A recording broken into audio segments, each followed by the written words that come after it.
In this video we are going to be talk about delegation and assignment making. Delegation होता है कि जब हम किसी को भी कोई भी टास्क जो है वो परफॉर्म करने के लिए बोलते हैं।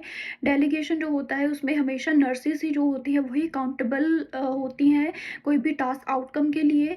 और ये जो हम डेलीगेट करते हैं टास्क वो under the scope of practice of delegatee जो है वो होना चाहिए। डेलीगेटी क्या होता है? जिसको हम टास्क जो है वो परफॉर्म करने के लिए बोल रहे हैं। और अगर हम आरएनस की बात करें, आरएन जो है वो डेलीगेट करती है task to the other nurses, जैसे रजिस्टर्ड नर्सेज हो गया, लाइसेंस प्रैक्टिकल नर्सेज हो गया, और ये जो अनलाइसेंस असिस्टिव पर्सोनल होते हैं। अब मैं आपको यहाँ पे एक एग्जांपल जो है वो दे के बताती हूँ। जैसे जब भी मैं एज ए क्लिनिकल लीडर जो है वो फ्लोर पे काम कर रही होती हूँ, तो जितनी भी मेरे अंडर आरएनस होती हैं उनको मैं टास्क जो है वो डेलीगेट करती हूँ। एज ए रजिस्टर्ड नर्स मैं अदर रजिस्टर्ड नर्सेज को टास्क जो है वो डेलीगेट करूँगी जब मेरे पास अथॉरिटी है। और कुछ ऐसे और भी सर्कमस्टांसेस होते हैं जिसमें RN to RN delegation is okay. अब हम बात करते हैं कि हम क्यों डेलीगेट करते हैं टास्क। डेलीगेट इसलिए करते हैं क्योंकि हमें पता है कि हमारे पास शिफ्ट में क्या है, फाइनेट अमाउंट ऑफ टाइम जो है वो होता है। ये जो टाइम है उसको यूटिलाइज जो है प्रॉपर करना होता है। अब हम बात करते हैं राइट्स ऑफ डेलीगेशन की। राइट्स 5 राइट्स होते हैं: right task, right circumstances, right person, right direction, right supervise. So अगर हम बात करें सबसे पहले राइट पर्सन की, तो राइट पर्सन में आता है कि जिसको आप टास्क डेलीगेट कर रहे हो वो परफॉर्म करने के लिए टास्क जो है वो कॉम्पिटेंट है भी है कि नहीं है। जिसको आप टास्क डेलीगेट कर रहे हो उसका स्कोप ऑफ प्रैक्टिस वो है भी है कि नहीं है। जिसको आप टास्क डेलीगेट कर रहे हो अगर उसमें क्लिनिकल जजमेंट रिक्वायरमेंट है तो वो एज ए रजिस्टर्ड नर्सेज हम उसको क्या है टास्क डेलीगेट नहीं करेंगे। और अगर हम बात करें लाइसेंस प्रैक्टिकल नर्सेज की और अनलाइसेंस पर्सोनल की, तो उनको हम कौन से टास्क डेलीगेट करते हैं? ये जो रूटीन टास्क होते हैं। अगर हम एलपीएन की बात करें तो वो री कर सकती है टीचिंग को, वो मॉनिटर कर सकती है फाइंडिंग्स को, वो असिस्ट कर सकती है विद द प्लानिंग। और अगर हम बात करें आरएन की, तो उसको हमेशा इनिशियल टीचिंग जो है वो देनी होती है, डिस्चार्ज टीचिंग जो है वो देनी होती है, और असेसमेंट जो है इनिशियल करनी होती है, इनिशियल प्लानिंग जो है वो करनी होती है, इनिशियल वैल्यूएशन जो है वो करनी होती है। तो आप एक निमोनिक जो है वो याद रख सकते हो, टेप। तो टीचिंग, असेसमेंट, प्लानिंग, इवैल्यूएशन जो होती है वो ये जो इनिशियल होगी वो आरएन ही करेगी, तो उसको रीइंफोर्स जो है वो एलपीएन कर सकती है, रिपीट कर सकती है टेप को। अब हम बात करते हैं असाइनमेंट की। तो कभी भी हम ये जो न्यू नर्सेज होती हैं, फ्लोट नर्सेज होती हैं, उनको कॉम्प्लेक्स नीड्स वाले पेशेंट्स जो हैं वो नहीं देते हैं। जिनको स्पेशलाइज्ड केयर चाहिए होती है, जिनको हाई रिस्क मेडिकेशन आ रही होती हैं, वो उस नर्स को हम वो असाइनमेंट में पेशेंट्स जो हैं वो नहीं देंगे। अब हम बात करते हैं राइट टास्क की कि वो डेलीगेटी के स्कोप ऑफ प्रैक्टिस में इंक्लूड है। रूटीन टास्क है। रूटीन टास्क कौन से होते हैं? जो कि हम सेम वे में करते हैं सारे क्लाइंट्स के लिए, जिनकी आउटकम्स जो है वो प्रिडिक्टेबल होती हैं। नॉट रूटीन टास्क कौन से होते हैं? जो एक इंडिविजुअल क्लाइंट के लिए मॉडिफाइड हो, तो वो हमेशा आरएन ही जो है वो परफॉर्म करेगी, जिनकी आउटकम्स जो है वो अनप्रिडिक्टेबल होती हैं। अब हम बात करते हैं राइट सर्कमस्टांसेस की। राइट सर्कमस्टांसेस का मतलब क्या है कि क्लाइंट इस टाइम पे मेरा स्टेबल है कि नहीं है। फॉर एग्जांपल कि अगर हॉस्पिटल केयर सेटिंग्स में कोई क्लाइंट आया है तो हमें पता है वो अनस्टेबल क्लाइंट ही होगा जिनकी हमने एडमिशन की है। वो किसको जाते हैं? रजिस्टर नर्सेज को जाते हैं।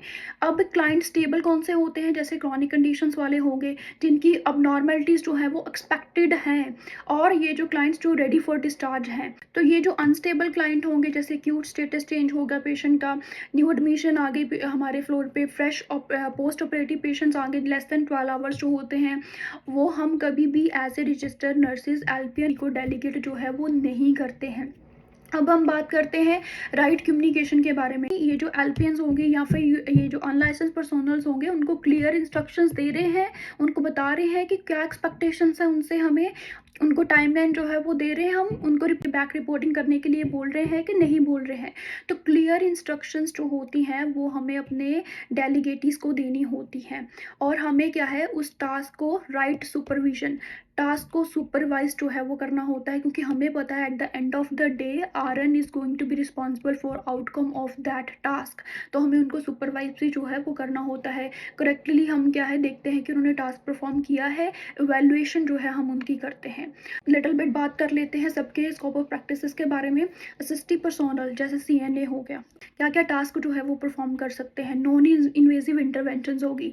क्लाइंट जो है वो स्टेबल क्लाइंट ही हम उसको देते हैं। वाइटल साइंस चेक करने के लिए बोल दिया, एम्बुलेट करवाने के लिए बोल दिया, पोजीशन चेंजेस करने के लिए बोल दिया, बेदिंग करने के लिए बोल दिया, उनको खाना खिलाने के लिए बोल दिया, उनका इनटेक आउटपुट जो है वो रिकॉर्ड करने के लिए बोल दिया। हमेशा हमें ये चीज़ ध्यान में रखनी है कि कभी भी जब हम यूएपी को डेलीगेट करते हैं टास्क, तो हम रिपोर्ट बैक जो है उनको बताते हैं। हम उनको बताते हैं कि उनको कौन सी चीज़ जो है वो डॉक्यूमेंट करने की ज़रूरत है, और अगर कोई भी उनको क्वेश्चंस है, they have to clarify all the questions before going to perform their task.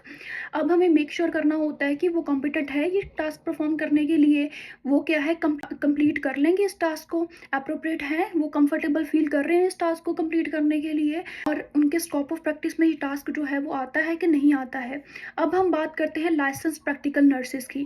उनमें क्या है, हमेशा हम स्टेबल क्लाइंट्स जो होते हैं वही उनको देते हैं। फोकस्ड असेसमेंट उनको करने के लिए बोला जाता है। जो एक बार ऑलरेडी आरएनए असेसमेंट फाइंडिंग्स की है उसको मॉनिटर करने के लिए बोल सकते हैं। कुछ इन्वेजिव टास्क जो होते हैं हम उनको परफॉर्म करने के लिए बोल सकते हैं, जैसे कि dressing, suctioning, urinary catheterisation, collecting specimen, blood specimen collect कर लिया, यूरिन स्पेसिमेन कलेक्ट कर लिया, मेडिकेशन जो है वो ओरल रूट के थ्रू एडमिनिस्टर करना, आईएम के थ्रू एडमिनिस्टर करना, सब क्यू के थ्रू एडमिनिस्टर करना, जैसे इंसुलिन हो गया, वैक्सीनेशन हो गया।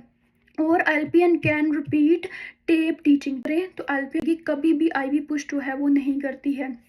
ब्लड ट्रांसफ्यूजन हमेशा आरएन स्टार्ट करेगी, लेकिन उसको बाद में मॉनिटर जो है वो एलपीएन कर सकती है। टाइट्रेशन ऑफ मेडिकेशन जो होती है, जो हम रेट्स चेंज करते हैं, वो हमेशा आरएन करती है। कभी भी एलपीएन जो है वो टाइट्रेट मेडिकेशन को नहीं करेगी। और अगर हम बात करें प्राइमरी आईवी मेडिकेशंस की, कैलकुलेशंस की, मॉनिटर करना आईवी फ्लो रेट्स, तो वो कर सकती है एलपीएन। और लॉन्ग टर्म पेशेंट्स जो होते हैं वो देख सकते हैं जो कि डिस्चार्ज होने वाले हैं।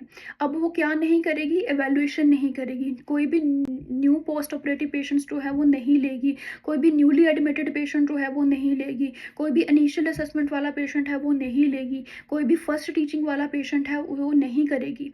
तो अगर हम आरएन के स्कोप ऑफ प्रैक्टिस की बात करें तो अनस्टेबल क्लाइंट भी आ सकते हैं उसमें, स्टेबल क्लाइंट्स भी आ सकते हैं, जिसमें हमें कॉम्प्रहेंसिव असेसमेंट जो है वो परफॉर्म करनी होती है, जिसमें क्या है इनिशिएट करनी होती है कोई भी टीचिंग, जिसमें क्या है हमें एडमिनिस्ट्रेशन आईवी मेडिकेशंस करनी होती है, जैसे आईवी पुश हो गया, ब्लड ट्रांसफ्यूजन जो है होगी, ब्लड प्रोडक्ट्स करने, सेंट्रल लाइन ड्रग्स जो है वो देनी, कीमोथेरेपी हो गया, टोटल पेरेंटल न्यूट्रिशन हो गया।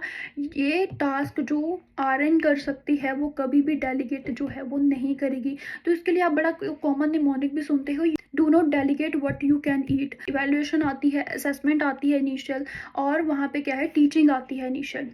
अनस्टेबल क्लाइंट्स कौन से होते हैं, न्यू एडमिशन वाले क्लाइंट्स होंगे, और ये जो पोस्ट ऑपरेटिव वाले क्लाइंट्स होंगे आफ्टर सर्जरी जब फ्लोर पे रिटर्न होके आते हैं, जिनकी ब्लड शुगर्स अनस्टेबल हैं, वाइटल साइंस अनस्टेबल हैं, लैब वैल्यूज अनस्टेबल्स हैं, उनके रेस्पिरेटरी रेट में चेंजेस आ गए, उसके न्यूरोस्टेटस चेंजेस आ गए, जिन पेशेंट्स को टाइट्रेट मेडिकेशन जा रही है जिनमें हमें टाइट्रेट करने की ज़रूरत है, हेमोडायनेमिकली जिन क्लाइंट्स को हम मॉनिटर कर रहे हैं, जैसे ब्लड ट्रांसफ्यूज जिनको हम कर रहे हैं, तो एडमिनिस्टर ये जो स्टार्टिंग होती है वो आरएन ही करती है।